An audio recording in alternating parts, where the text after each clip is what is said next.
E aí, pessoal, professor Antônio trazendo aí para vocês agora as questões 36 e 40 dessa prova número 7 que caiu agora, no mês passado, no concurso da Petrobras, né, subsidiária Transpetro, questões essas da Sesgran Rio, elaboração da banca Sesgran Rio, e que a gente agora vai comentar nessa videoaula. Gente, questões assim mais simples, tá? Eu considerei, pelo menos, são questões mais simples desse grupo aí, tá? Uma questão que gerou muita polêmica, que foi a questão 40, essa questão a gente vai comentar e eu quero que vocês opinem aí nos comentários, tá? Quero que vocês me mandem e-mails se vocês estão de acordo ou não com esses comentários que eu vou falar, tá?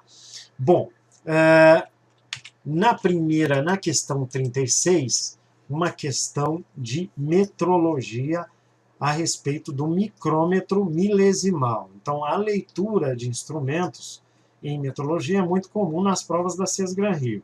E por isso vocês não podem deixar de treinar bastante, fazer bastante interpretação de leitura de instrumentos, principalmente paquímetro, relógio comparador, micrômetro, etc. e tal, porque sempre nas provas da Sesgran Rio vai cair no mínimo uma ou duas questões versando sobre a interpretação desses instrumentos de medição. Então, gente, nessa questão, uma questão fácil, eu considerei ela fácil. Por quê? Porque a leitura estava bem nítida. Então, aqui, por exemplo, ó, na leitura da escala fixa, que é a primeira leitura onde você deve executar, é essa leitura onde você está vendo aqui essa escala, onde nós temos o milímetro, uma unidade de milímetro inteira na parte de cima, e exatamente embaixo nós temos meio milímetro, que é dividindo a unidade milimétrica em uma parte.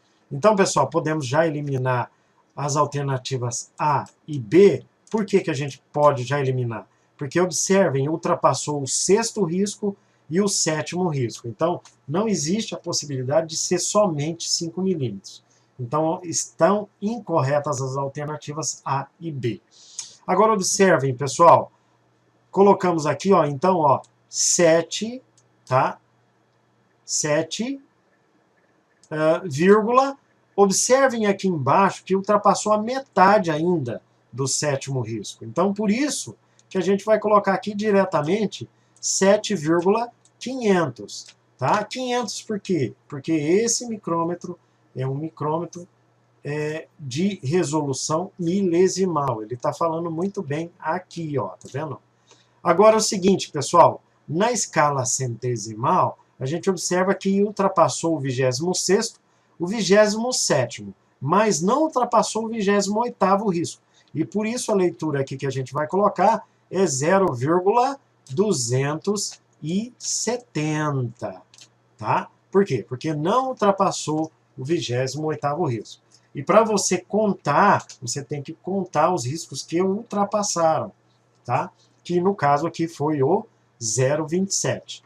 Agora, finalmente, para a escala milesimal, a gente observa que a coincidência está exatamente entre o 4 e o 6. Isso significa que a coincidência ali em negrito está exatamente em cima do 5 milésimo. Então, por isso, pessoal, que eu vou colocar aqui, ó, 0,005, tá? Por quê? Porque esse vernier é a coincidência milesimal.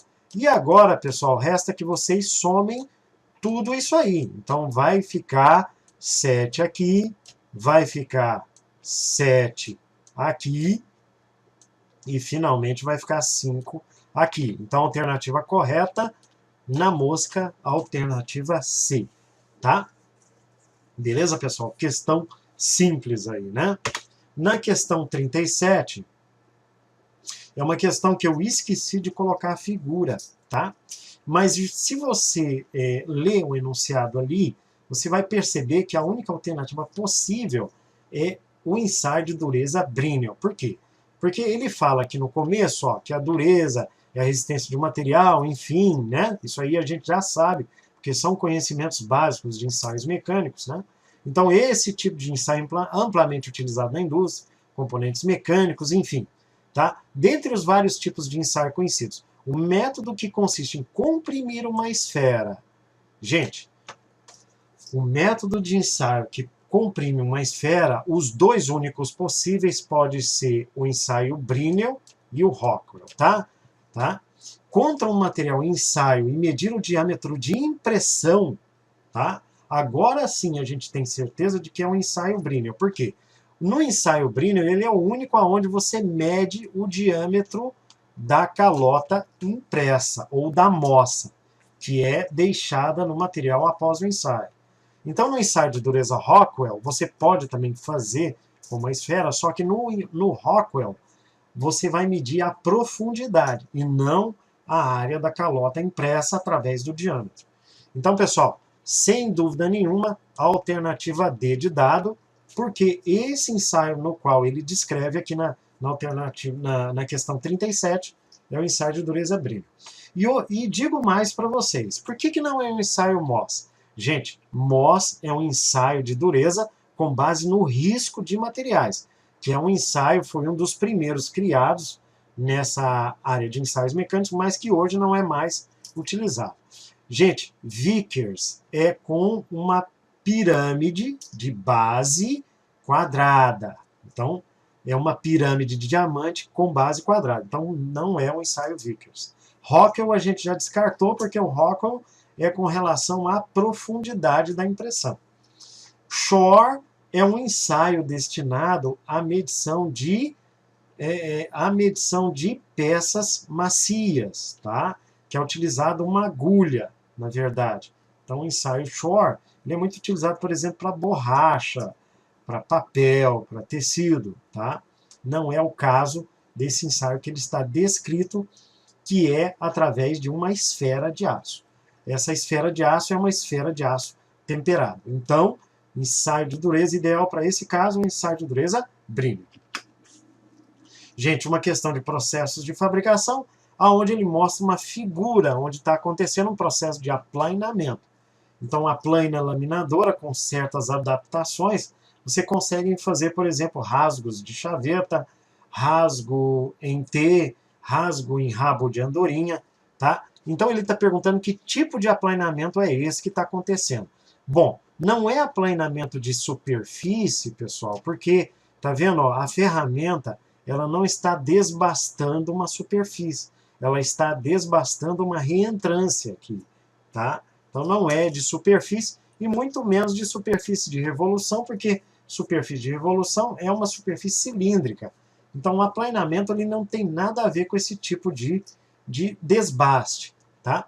Ranhura em T não é também, pessoal, porque observem a ferramenta, ela está fazendo uma espécie de canal, e esse canal ele é retangular. Então, não tem a possibilidade de ser uma ranhura em T. Um rasgo de chaveta não tem possibilidade também, porque a peça que está sendo demonstrada aqui não é uma engrenagem, não é também uma polia, que é onde você geralmente faz esse tipo de operação com a plaina. Tá? Então, sobrou para nós, então, a alternativa A, que é uma guia, que é exatamente essa peça, onde você vai encaixar uma peça aqui, tá? Ou uma ferramenta, ou um dispositivo, e ele vai correr dentro desse canal aí. Então, o que está mostrando aí é a execução de uma guia, através do processo de aplainamento. Questão 39 é questão fácil, que fala a respeito do mapa de risco. Ele fala, primeiro, a Cesgran-Rio ela tem esse costume de dar algumas definições aqui no começo da questão, para que o candidato fique, né, inteirado do assunto, que ele se acostume com o assunto e depois ele faz uma perguntinha.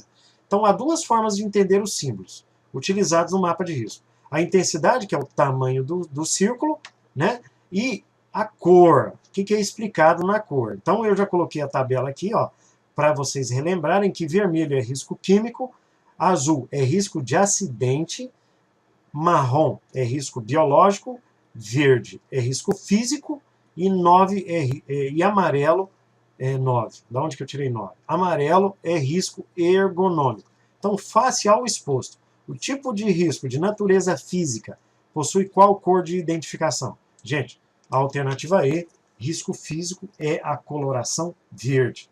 tá? E a última questão, a questão 40, que foi uma questão que ela deu bastante polêmica.